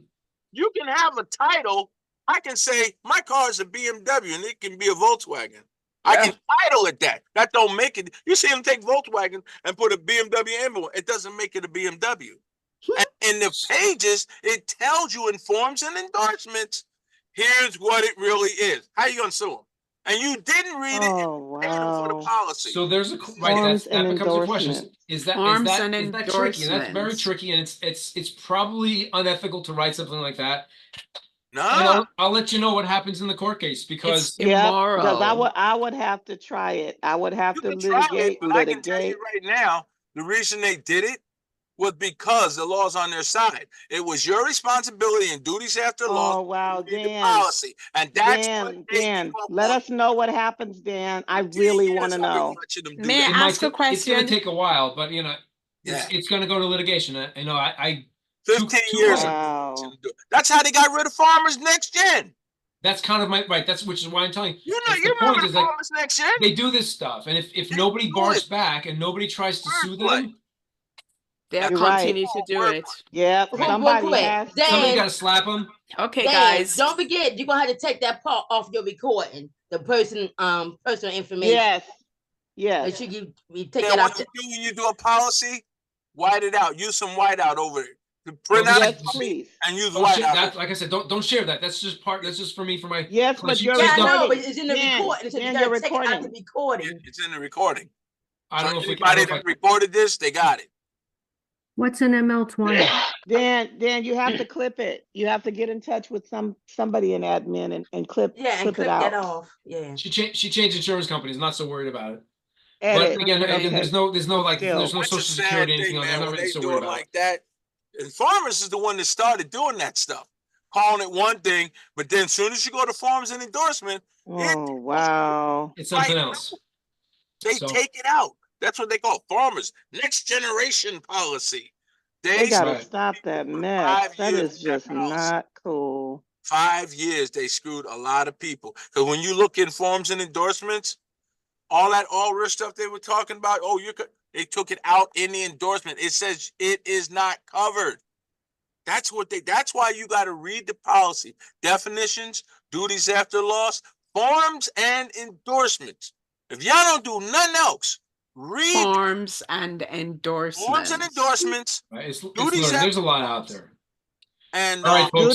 Duties after loss. Thank you. And Thank you definitions. everybody for coming. I'll give another class probably next Thanks, month. I'll try and get one in Dan. It's before. been interesting. Thank Dan, you. that was a great Thanks, class, man. I'm Thank you, John. John. proud of you, man. I'll try and Thank get one you. in April, sometime before thank you, convention. Dan. When you see you at convention, you'll be like, oh yeah, that's Dan. He taught the class. Thank John, Dan what- and Yes, thanks, yes. John. What is your Hey, last Dan. name? Bye, everybody. God Thank bless you guys. Have a everybody. good We're night. going into overtime. We John Jackson. appreciate. Way overtime. I'm gonna start charging you.